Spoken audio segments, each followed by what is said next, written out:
Welcome, everybody, to this edition of Valpo Athletics Weekly, presented by our friends at Lakeshore Bone and Joint Institute. Brandon Vickery with you.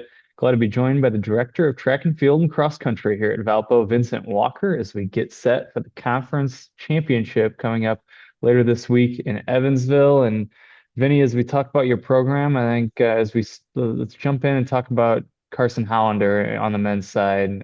Just what stood out to you about the way that he's raced this season, and what does he need to do to be successful on Friday? Yeah, I think the big thing for him is just learning patience.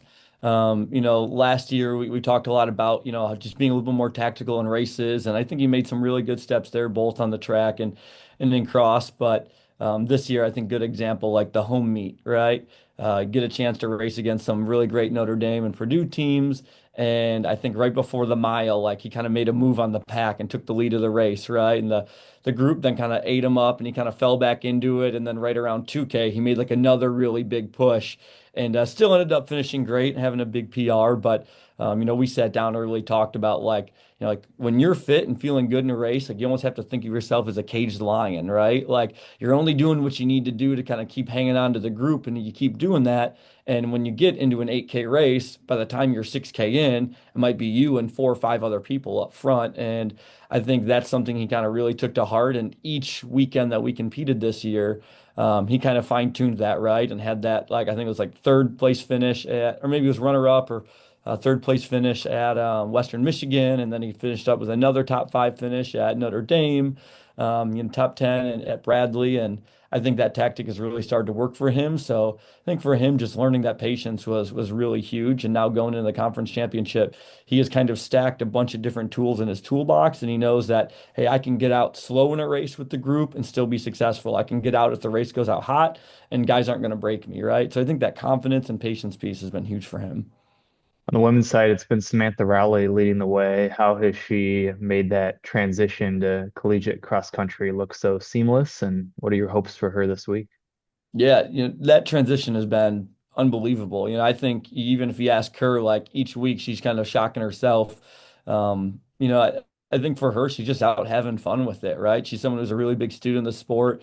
She just enjoys being around the team and her friends. And, we talk a lot about, this not being life or death. I think as athletes, we get so caught up in like, I have to perform on the big day and, it has to be perfect. And she's really good at just rolling with the punches. It could be a hot race day, a bad weather day, a good workout day, bad day. Like she's just having fun, enjoying the sport and being around her friends. And, we talk a lot about, when you have that mindset, like you just run more relaxed, you run free, you kind of don't take things super serious. Now, that being said, when she wants to flip the switch, I mean, she's a mean competitor, right? I wouldn't want to cross her, by any means, but I think just having fun and enjoying the process has been huge for her and not taking things super serious. Of course, some other individuals on either the men's or the women's side that could be poised for big performances this week. Yeah, I think it's hard to not talk about Leticia on the women's side. Big front runner for us last year, and I had a really big breakout fall last fall, and this year, it may be a little slower start to the season, but I think right now the way workouts and stuff are going, that she's ready for another really big breakout race, and she's one of those people that I'll tell you that when she is confident, she's one of the most dangerous women in the world. I mean, she like when she knows she's strong and when she's fit, I'd put all my marbles on her against any of the competition there in the championship. So I'm excited to see her now back kind of more in her rhythm. You got to talk about like even Kenzie Black. Last year had a really great breakout, year as a freshman, and I think picked up even more steam when we got to the track side and when she found the steeple, she got a lot of confidence. Then this summer, kind of put in, a lot of mileage and really built up that big foundation. Kind of had a rough start at the beginning of this season as we were dealing with some little injuries and things, but now is back without missing a beat and is rolling really well in workouts. So I'm excited to see her just continue to pick up steam at the championships. And then on the men's side, I think you got to talk about Joseph. I mean, similar kind of thing to Kenzie, who kind of suffered, a little bit of injuries kind of over the summer season and kind of set us a little bit back when it came to like building up that big aerobic engine. But Bradley, I think, was that race that kind of like everything clicked for him, and it was that light bulb moment of like, okay, like I can still do this. The fitness is still there. And just watching him the last, kind of week and a half in this training block, like he just seems like a whole different guy, and the way he's kind of plugged in is going to be huge for us. And I'd expect a really big day from him. And then, I think we just have a really tight group of guys kind of in the middle half there, between like the Alex, Tim, Joey, Braden group that really our team success is going to be pretty dependent on kind of our 3, 4, 5 guy, which I think historically we've struggled having that depth. A lot of times we have like a solid three or a solid four. Now, really on the men's side, anyone from our third through seventh could be in our top five each day, and I think that's an exciting spot to be. And I think we're really going to surprise some people on that side this year. It's an exciting time of year. What is this time of year like for you as you shift into conference championship, followed by eventually the NCAA regional meet? What's your preparation look like over these final days, and how do things shift in terms of preparation and workouts leading into the conference championship? Yeah, first and foremost, I think anyone will tell you this time of year is probably my favorite time of the year. To me, like going into championship season feels like Christmas, your birthday, like, all the holidays kind of wrapped into one. Because it's just a fun time, right? Like we spend so much as a distance group, like, having this big bulk mileage. A lot of the workouts are high volume, pretty grindy. And as you kind of start to get more to the middle of the season, you're kind of picking up a little bit more some of that speed stuff and starting to sharpen. But then really when you hit your taper, like you were just feeling good all the time. The mileage is back down. Some of the workouts are just kind of shorter and sweeter, getting the legs kind of spun around.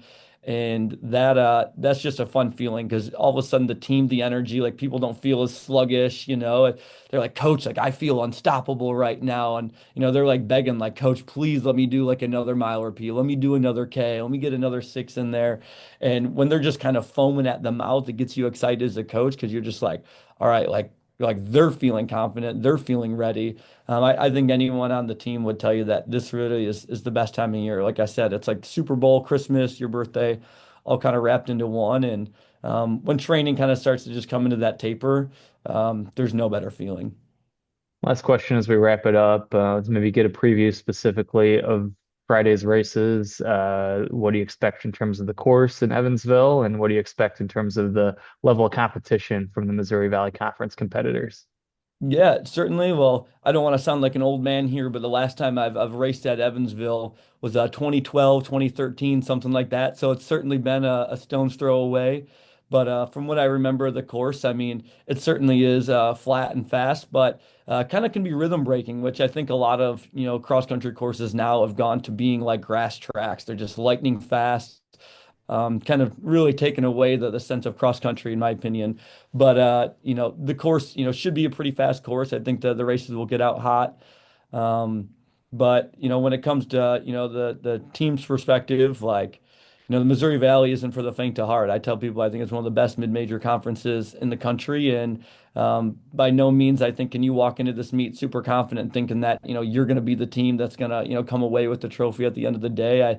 I think right now there's a clear front runner on the men's and women's side, as I think Bradley has a really good chance of sweeping the titles. But then really like it's just kind of all over the place in the middle half. I think throughout the whole regular season, looking at a lot of the teams on both the men's and women's side, I mean, 2 through 7 could be a really quite close swing and closer than it's been in previous years. And I think our women's group has finally like really started to put some of that back end depth together. And we have a few athletes like Alina and Vanessa who have really started to like pick up some confidence this year and are going to be really key factors in seeing our program, kind of jump to be a middle half of the conference team. And then our men's group, I mean, we could walk away doing something really, really special, and we could be right there in the middle of the conference as well, right? And lose by 5 or 6 points. Like it is going to be a really kind of tough year for the middle depth, but that's also what I think is exciting is, in previous years, it's always been, these 2, 3 teams are kind of fighting for the podium and everyone else is just kind of in the back. Like now it's really anyone's game this year. And I think that's a testament to just what the coaches in the Valley are doing. I mean, everyone's doing their job, and it makes this conference harder. Every time I leave this meet, I go, what are we doing to ourselves? Like it's crazy. So everyone's doing a great job with their programs, and it's an exciting time to see what we can do. And we just hope that there's brown and gold on the top of that team list. Can't wait. Good luck this week. There he Thank is, you. The director of track and field and cross country at Valpo, Vincent Walker. Once again, it's championship week for cross country, and you can follow all the latest on that program and everything Beacon Athletics on valpoathletics.com. Talk to you again next time on Valpo Athletics Weekly, presented by Lakeshore Bone and Joint Institute.